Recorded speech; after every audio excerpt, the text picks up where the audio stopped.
말씀의 제목이 성탄의 고민인데 이 좋은 날, 이 좋은 시간 우리가 한번 생각해보고 고민해봐야 할 것이 있죠. 그것이 무엇이냐면 예수님께서 이 땅에 오셔서 우리에게 하나님을 믿는 사람들로 어떻게 살아가야 하나님의 나라의 진정한 백성이 될 수 있는가를 가르쳐 주셨죠. 그런데 오늘 누가복음 10장에 보면 한 율법학자가 예수님께 와서 질문하는 것이 있습니다. 무엇을 묻냐면, 예수님, 내가 무엇을 하여야 영생을 얻겠습니까? 예수님에게 이렇게 질문하는 율법학자는 영생을 얻는 방법을 몰라서 묻는 것은 아닙니다. 율법학자라는 것은 하나님의 말씀을 익히고 일반 백성들에게 하나님의 뜻을 가르치고 또 하나님의 법을 가르쳐서 그들이 그 법을 잘 지킴으로 구원받을 수 있도록 도움을 주고 또한 그 구원의 길을 가르쳐주는 자가 율법학자들입니다. 그런데 이 율법학자가 아무것도 몰라서 예수님께 와서 무엇을 하여야 영생을 얻겠습니까? 무엇을 해야 영생을 얻을 수 있습니까? 라고 묻는 것은 몰라서 묻는 게 아니고요. 성경은 시비를 걸고자 합니다. 말씀합니다. 시비, 옳고 그름을 가려보자 라는 것이죠. 네 말이 맞느냐? 내가 율법학자로 꼬투리를 잡아보겠다 라는 말이죠. 내가 너 망신 한번 주겠다 이런 말입니다. 예수님께서 이 율법학자에게 되물으시죠. 성경에 무엇이라고 되어 있습니까? 하나님을 사랑하고 이웃을 사랑해야 한다라는 것을 율법학자는 알고 있습니다. 예수님도 물론 그렇게 말씀하시고 또한 가르쳐 주시죠. 28절 보시면 이렇게 말하죠.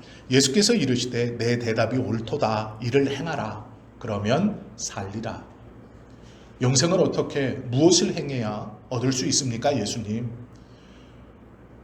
율법에 무엇이라 기록되었느냐? 또 너는 그것을 어떻게 이해하고 있느냐? 라고 예수님이 율법학자에게 정답을 묻습니다.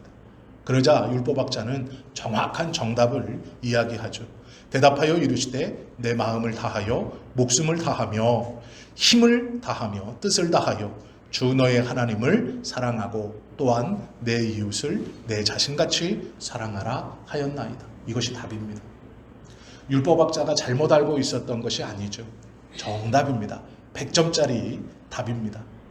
하나님은 이렇게 가르쳤고 율법학자도 그렇게 배웠고 그렇게 가르치고 있습니다.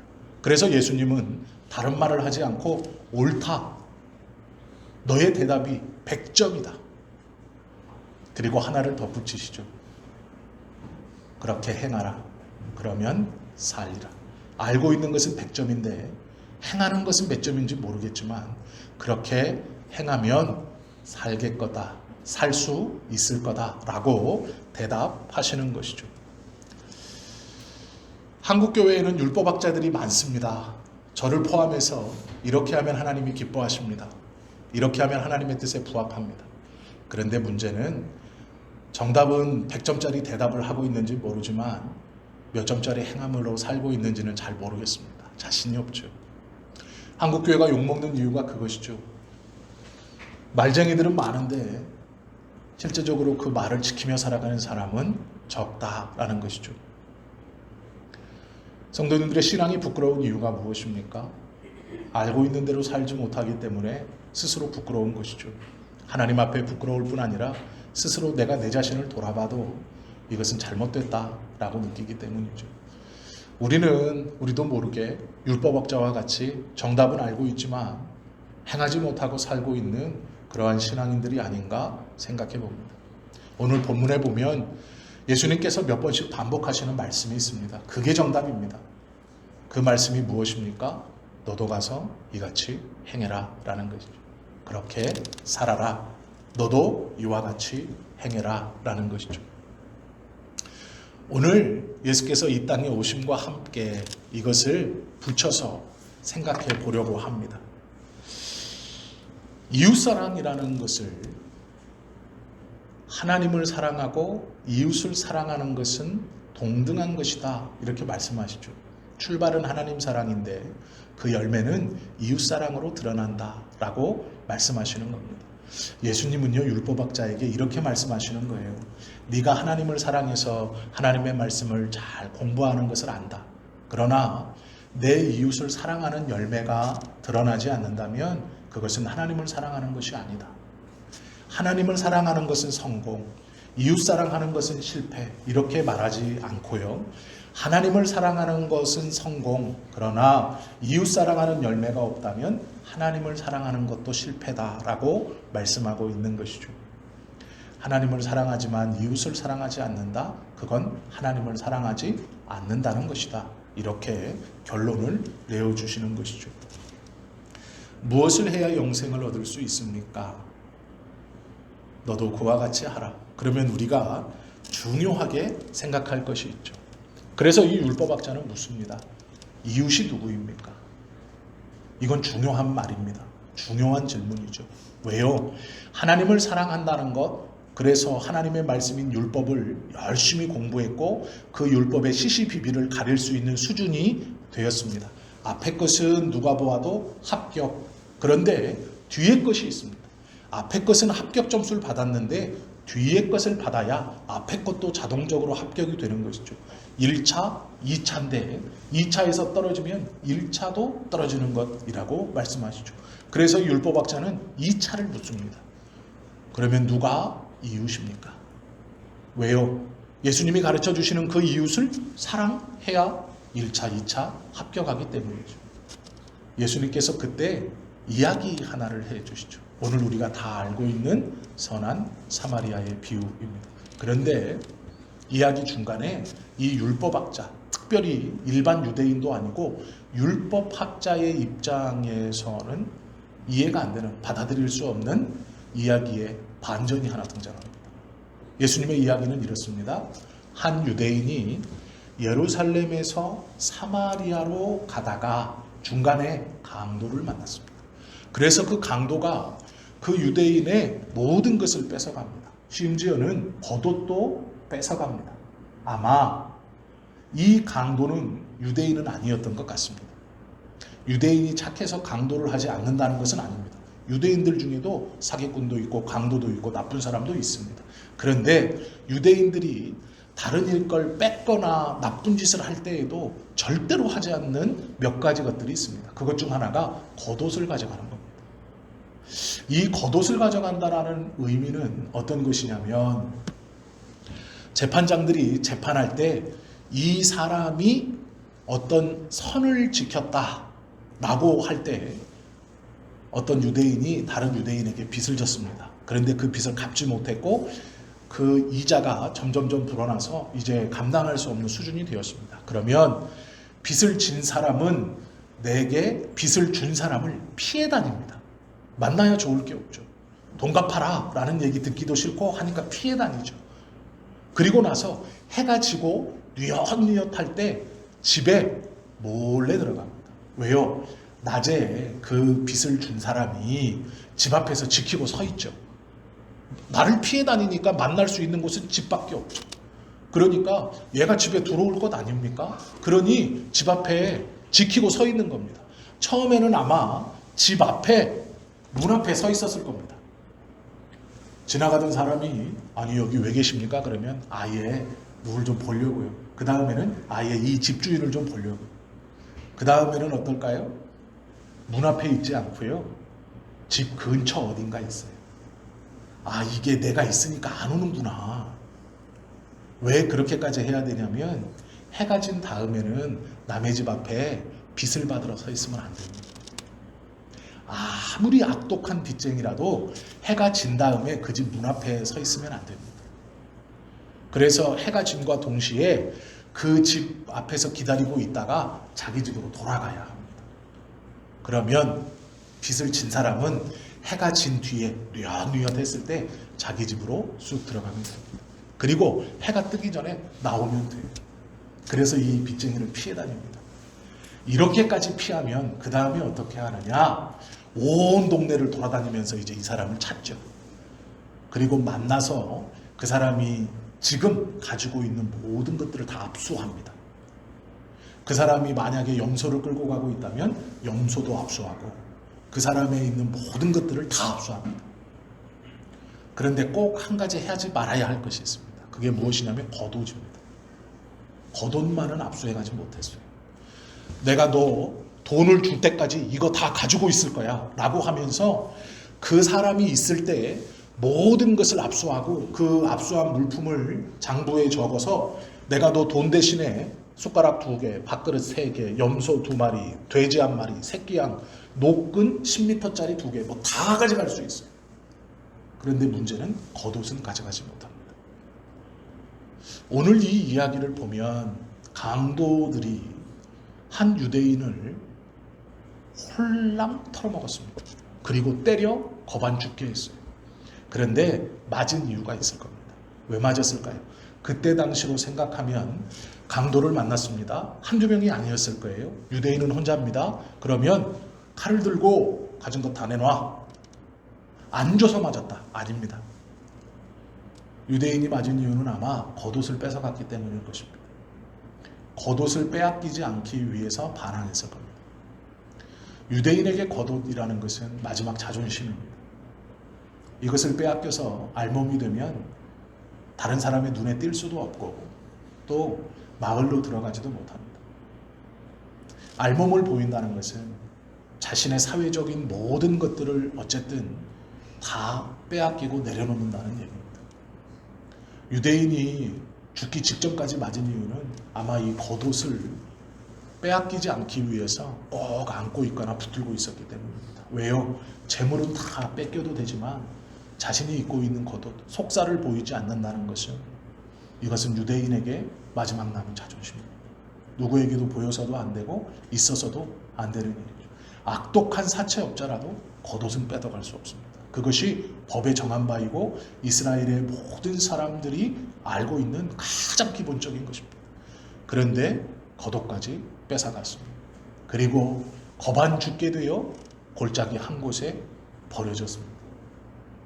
그때 유대인 중에 가장 고상한 제사장이 그 길을 지나갑니다. 율법학자는 기대했을 겁니다.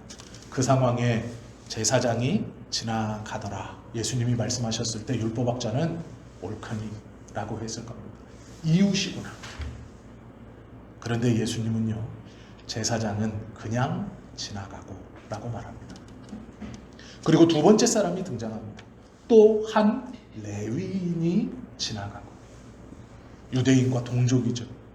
율법학자는 생각했을 겁니다. 옳거니 이제는.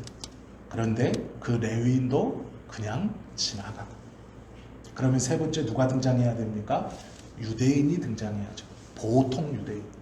첫 번째는 유대인 중에 혈통적으로 구분되어져 하나님의 말씀을 지킨다는 제사장. 그래, 핑계댈 수 있지. 제사장이 지금 제사를 집례하러 가기 전에 부정한 것에 손대면 안 되니까 그래, 좋게 생각해서 그래, 그냥 지나갈 수 있지. 그리고 레위인이 지나갔습니다. 그래, 이는 동족이라. 레위인, 하나님께서 선택하여 이스라엘의 12지파 중 각 고을과 성과 지파를 다니면서 하나님의 말씀을 가르치고 하나님의 뜻을 받들어 섬기는 레위인. 그래, 그가 지나가는구나. 그런데 그냥 지나갑니다. 그러면 이제 등장해야 될 부류가 누굽니까? 평범한 유대인이 등장해야 됩니다. 평범한 유대인이 도와주었구나. 아, 동족으로. 그런데요, 예수님이요, 이야기의 반전을 말씀합니다. 누가 등장합니까? 사마리아 사람. 이 이야기에서는 절대로 등장하면 안 되는 부류 중 하나가 사마리아입니다.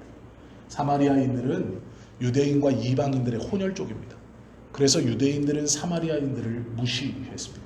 단순히 무시한 게 아니라 저것들은 지옥의 불쏘시개라고 생각했습니다. 하나님 나라에 어떠한 기여도 할 수 없고 하나님께서 저주를 내려 혈통이 섞여버린 멸망받아 마땅한 자, 이방인보다 더 나쁜 이방인, 먹고 살기 위해서 지들의 출세를 위해서 혈통을 바꾸어버린 자들이라고 판단하면서 미워하는 것을 떠나 저주하고 상종하지도 않았습니다. 예루살렘에서 갈릴리를 가기 위해서는요, 중간에 사마리아를 거쳐야 합니다. 그런데 경건한 유대인들은 예루살렘에서 출발해서 사마리아를 거치지 않고 이 사마리아를 빙 돌아 갈릴리로 갔습니다. 약 4일에서 5일이 더 걸리지만 그렇게 다녔습니다. 내려올 때도 마찬가지로 갈릴리에서 예루살렘으로 내려올 때도 사마리아를 거치지 않고 빙 돌아왔습니다. 왜요? 그만큼 부정한 곳, 절대로 가서는 안 되고 상종해서는 안 되는 민족이고 땅이라고 생각했기 때문에 그렇습니다. 그런데 예수님이 분명히 한 유대인이 예루살렘에서 사마리아로 가다가 강도를 만남에 거반 죽게 되었더니 라고 말합니다. 지금 거반 죽게 된 사람은 유대인입니다. 그런데 세 번째 누가 지나가느냐? 평범한 유대인이 지나가다가 도와주어야 하는데 그렇지 않고 사마리아인이 지나갑니다. 유대인이 혐오하는 사람이죠. 그런데 이 사마리아인이 놀랍게도 그 강도 만나 맞아 거반 죽게 된 유대인을 보았습니다. 그리고 나서 이렇게 말하죠. 33절에 보면 어떤 사마리아 사람은 여행하는 중 거기 이르러, 유대인이 강도 만난 자리 그 자리에 이르러 그를 보고 불쌍히 여겼다 라고 말합니다. 불쌍히, 사마리아인의 마음에 불쌍히 여기는 마음이 들어왔습니다. 그리고 그 유대인을 자기 나귀에 태우고 가까운 여관으로 데려가 그를 여관 주인에게 잘 돌봐주어라. 먼저는 2데나리온, 이틀치 간병비를 주고 잘 돌봐주십시오. 혹여 부족하면 내가 다시 돌아올 때 그 부족한 돈을 추가로 지불하겠습니다 하고 떠납니다. 이때 예수님께서 율법학자에게 묻습니다. 너의 생각에는 누가 이웃이냐? 그러면 대답을 이렇게 해야죠. 제사장은 아니죠. 그냥 지나갔으니까. 레위인도 아니죠. 그냥 지나갔으니까. 그러면 불쌍히 여겨서 선함을 베푼 사람이 누굽니까? 사마리아 사람이죠. 그러면 대답이 어떻게 해야 됩니까? 내 이웃이 누구이냐? 이때 누가 이웃이냐라고 했을 때 예, 사마리아 사람입니다. 이렇게 해야 되는데요. 레위인은 그렇게 대답하지 않아요. 뭐라고 대답합니까? 내 생각에는 이 세 사람 중, 이 세 사람, 제사장, 레위인, 사마리아 사람입니다. 세 사람이라고 딱 찍어요. 이 세 사람 중 누가 강도 만난 자의 이웃이 되겠느냐? 율법학자가 대답합니다. 이르되 자비를 베푼 자입니다. 절대 자기 입으로 사마리아인이라는 말을 올리지 않아요. 왜요? 부정하기 때문이죠. 그 정도로 싫어해요. 대답이 정해졌어요. 이 세 사람 중 제사장, 레위인, 사마리아인 누가 강도 만난 자의 이웃이냐? 그랬더니 내 친절을 베푼 자입니다. 율법학자에게 있어서 사마리아인은 이런 존재입니다. 그런데 예수님이 이렇게 얘기해요. 누가 이웃이냐? 친절을 베푼 사람입니다. 아니죠. 사마리아인이죠.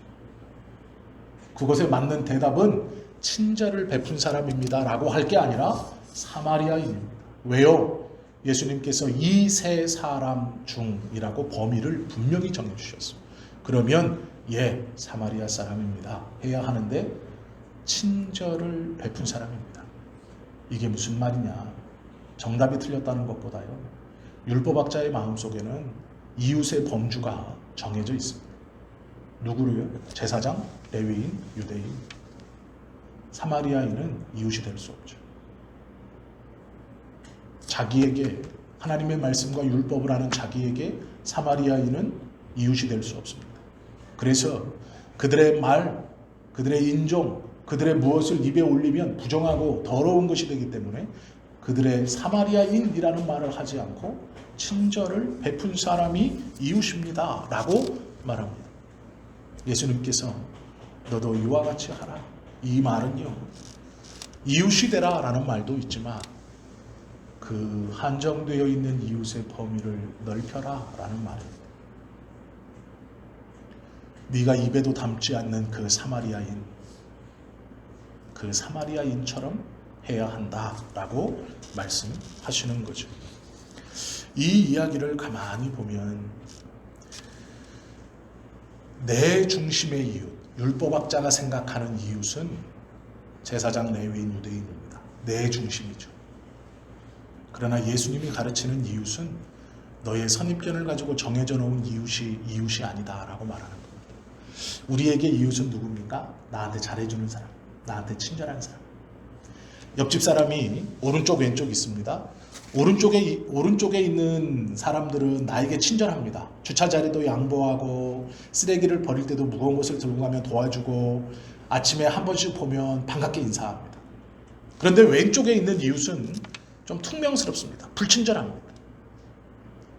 그런데 내가 가만히 보니 몸이 좀 불편하고 성격도 좀 모난 것 같고 외모도 별로 좋지 않습니다. 그러면 나에게 이웃은 누굽니까? 나와 인사하고 서로 작은 것들을 도와줄 수 있고 내가 무거운 것을 들고 갈 때 힘이 좋은 사람이라 내 물건을 좀 들어다주고 아침에 가끔씩 볼 때 반갑게 인사하고 안부를 묻고 하는 그가 나의 이웃이고 이는 옆집에는 살지만 이웃은 아니죠. 이것이 우리의 기준이죠. 예수님께서 지금 이웃을 뭐라고 말하냐면 너와 관계가 좋고 네 마음에 드는 사람 이웃 아니다. 뭐라고 말합니까? 너의 도움이 필요한 사람이 너의 이웃이다 라는 거예요. 더 쉬운 말로 너를 도와줄 수 있는 사람이 이웃이 아니고 네가 도와줄 수 있는 사람이 너의 이웃이다. 이와 같이 하라 이렇게 가르쳐 주시는 거예요. 우리에게도 이웃이 있죠. 내 마음에 드는 이웃, 나에게 인사하는 이웃, 내 마음에 들지 않는 이웃, 나를 도와줄 수 있는 이웃, 내가 도와줄 수 있는 이웃. 예수님께서 이 땅에 오심은 도저히 구원받을 수 없는 우리들을 구원해 주시기 위해서 오셨다라고 우리가 귀가 따갑게 들었습니다. 우리는 그걸 믿죠. 그리고 그 예수님을 보내신 하나님을 사랑하는 방법이 이웃을 사랑하는 거랍니다. 이웃이 누구입니까? 나를 도와줄 수 있는 자, 서로 윈윈할 수 있는 사람이 이웃이 아니고 네가 도와줄 수 있는 사람. 그 사람이 너의 이웃이다 라고 말씀하시는 것이죠. 성경은 새로운 이웃이 누구인가에 대해서 말씀합니다. 믿는 자가 이웃으로 붙들고 섬겨야 될 사람이 누구인가를 가르쳐주고 있습니다. 율법학자는 이것을 받아들이지 못했습니다. 우리도 받아들이지 못하죠. 말씀은 알겠는데 그게 그렇게 쉽지 않습니다. 맞아요. 쉽지 않다는 것 압니다. 그러나 그것이 하나님을 사랑하는 열매로 드러나는 것이라고 성경은 가르쳐주고 있죠. 레위 제사장 율법교사가 이웃이 아니라 사마리아 사람이 이웃이다라고 말하는 것이죠. 그러면 한번 좀 생각해 볼게요. 아마 들으셨을 예화인데요. 미국인하고 유대인하고 중국인하고 한국인하고 일본인들이 이렇게 미국 사람, 중국 사람, 일본 사람, 유대인, 한국인 이렇게 5명이 배를 타고 가고 있었습니다. 그런데 배가 큰 사고가 나서 이제 침몰하고 있습니다. 그냥 다 죽는 거예요. 그건 어쩔 수 없어요. 정해진 결과입니다. 그때 미국 사람이 앞으로 나섰습니다. 네 사람을 쳐다보면서 뭐라 그러냐면 미국의 위대함을 이야기합니다. 우리 미국은 막 이야기하고 자, 내가 먼저 미국의 위대함을 나머지 4명에게 증거하고 죽겠습니다.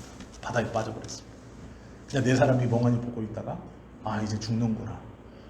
저 미국인이 바다에 뛰어들어 스스로 하는 거 보니까 방법이 없구나. 그러니까 이제 그 다음에 중국인이 자신의 나라를 바라보며 90도로 절을 구워 뻑하고 물에 팍 뛰어들었습니다. 3사람이 남았어요. 유대인이 하나님 앞에 막 기도하다가 절망의 눈물을 흘리더니 와 하고 물에 팍 뛰어들었습니다. 그러자 한국인이 아 이제 끝났구나.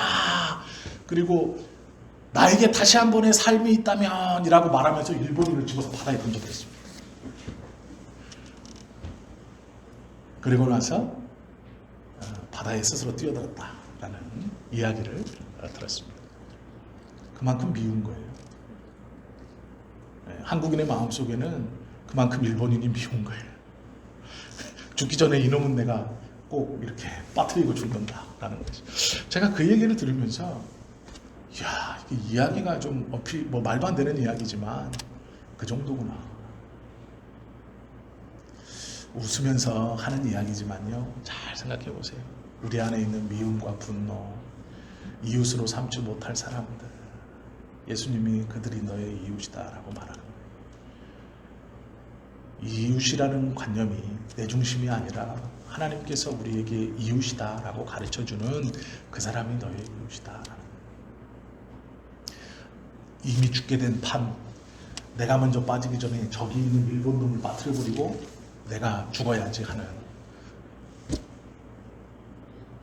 그것이 아니고 그것이 아니다라고 성경은 가르쳐 주시는 거예요. 고흐라는 화가가 있습니다. 우리가 아는 거는 자기 귀를 한쪽 이렇게 잘라서 초상화를 그려서 유명한 고흐. 고흐하면 또 해바라기가 굉장히 유명하죠. 그런데 이 고흐가 그린 선한 사마리아 사람이라는 그림이 있습니다.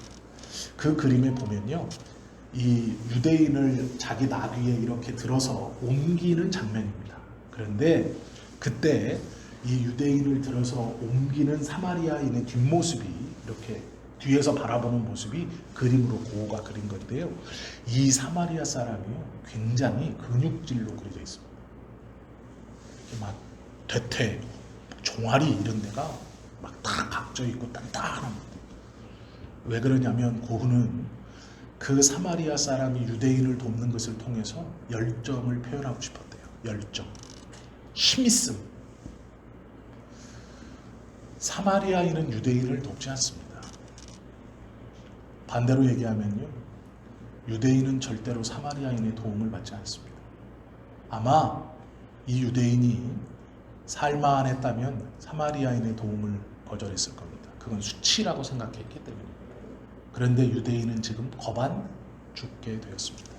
그때 원수라고 생각했고, 나면서부터 교육받아 미워했고, 나하고 직접적인 건 없지만 내가 그렇게 싫어하고 절대로 내가 조금이라도 살아나갈 수 있는 희망이 있었다면 이 사마리아인의 도움을 필요 없다고 생각했을 것입니다.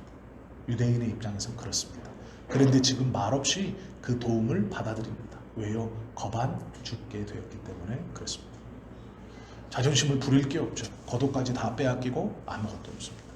아무것도 없고 모든 것을 뺏기고 거반 죽게 되었을 때 죽는 것만큼 미운 사마리아 사람의 도움을 받을 수밖에 없죠. 그 손길을 거절할 수 없습니다. 예수께서 성탄의 아침 이 땅에 오셨다라는 것은 이런 것과 같습니다. 내 마음에 내가 살 수 있고, 내 힘으로 뭘 할 수 있고, 내 자존심이 살아있고, 내가 붙들고 있는 겉옷과 같은 것이 있으면 그리스도를 받아들일 수 없습니다. 죽기보다 싫죠.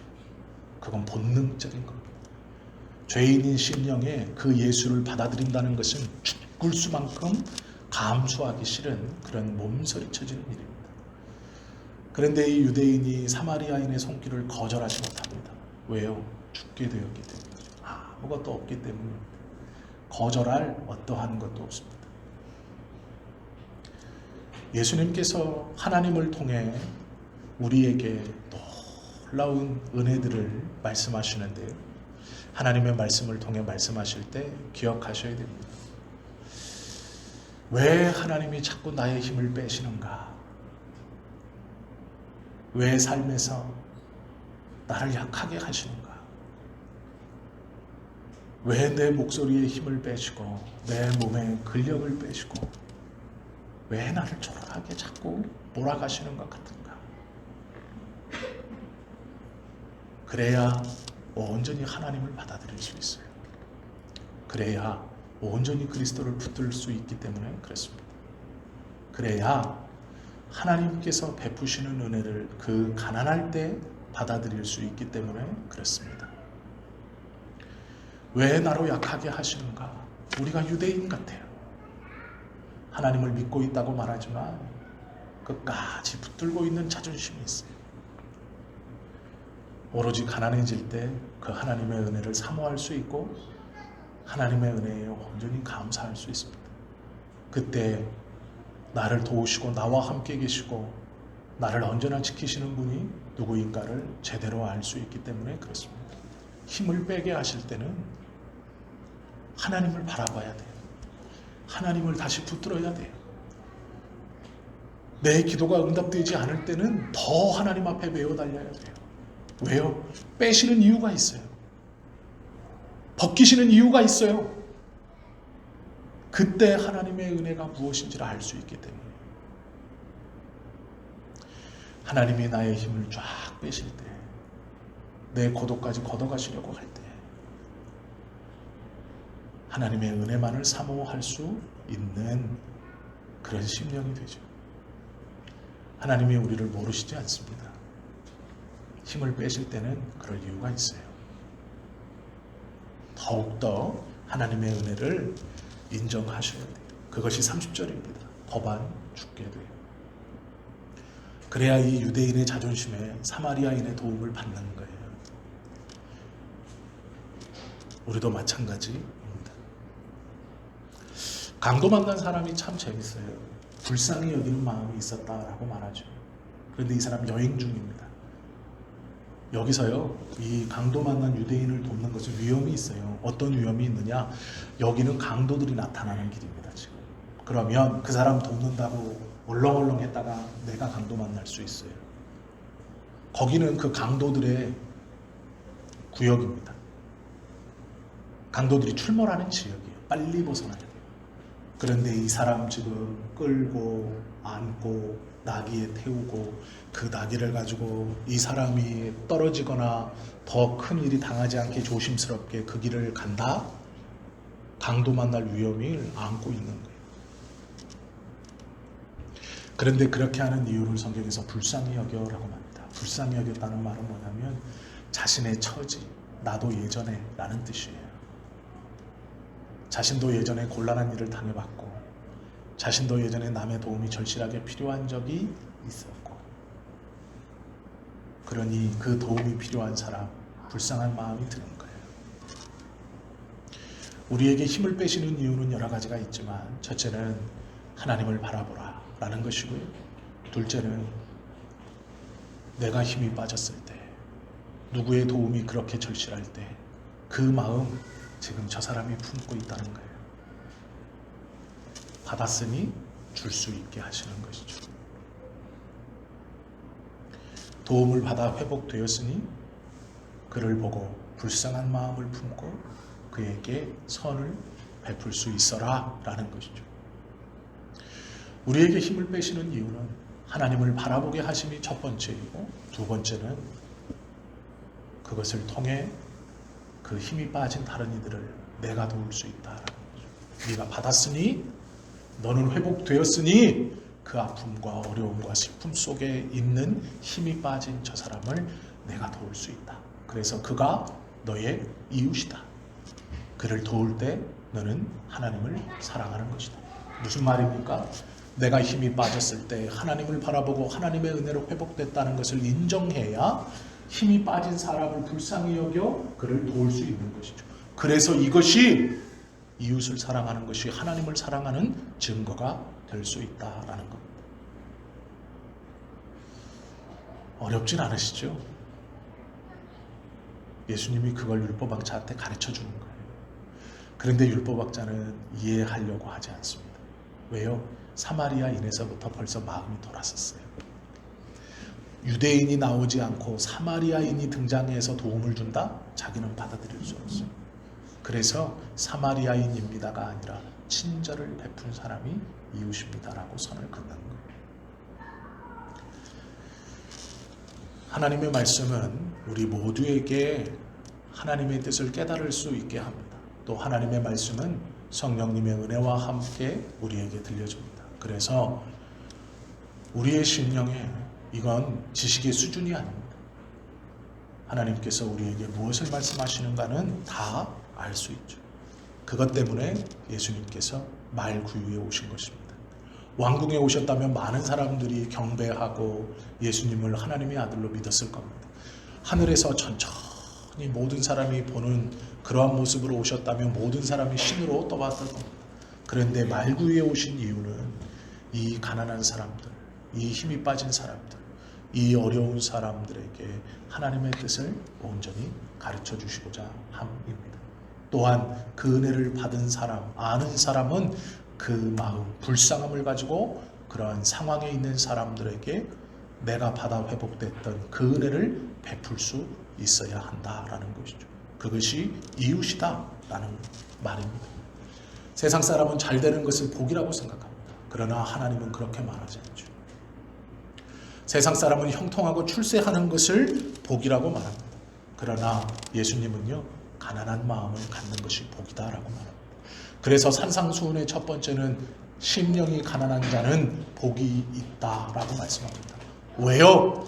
하나님의 사랑을 알 수 있고 그거를 받아들일 수 있고 인정할 수 있고 그걸 받아야 회복될 수 있고 회복됐을 때 다른 이를 긍휼히 여기고 불쌍히 여기는 마음을 가지고 그를 도울 수 있는 것, 그것이 하나님을 사랑한다는 증거이기 때문이죠. 그가 하나님의 백성입니다. 그러기에 가난하다라는 의미는 돈이 없다라는 의미가 아닙니다. 그러기에 심령이 가난한 자는 복이 있다라는 그 복은 예수님께서 가르쳐 주시는 첫 번째이며 진실된 복입니다. 우리가 그 복을 받았는지, 그 복을 누리는지는 우리의 이웃들이 누구인가를, 내가 생각하는 이웃이 누구인가를 한번 돌아보시면 알 수 있다라는 것이죠. 나는 하나님을 사랑합니다. 입으로 백날 떠들어도 소용없어요. 내가 정한 이웃이 아니라 하나님이 말씀하시는 이웃을 이웃으로 생각하는 사람만이 하나님을 사랑하는 사람입니다. 그러한 삶이 오늘 이 성탄의 아침 놀랍게 일어나야 돼요. 누가는 다 아시는 것처럼 누가가 썼습니다. 누가는 지금 사마리아인이 유대인에게 친절을 베풀었다. 누가복음 10장에서 쓰고 있죠. 그런데 놀라운 것은요, 이 누가가 사도행전도 씁니다. 그런데 사도행전 8장에 가면 놀라운 일이 벌어져요.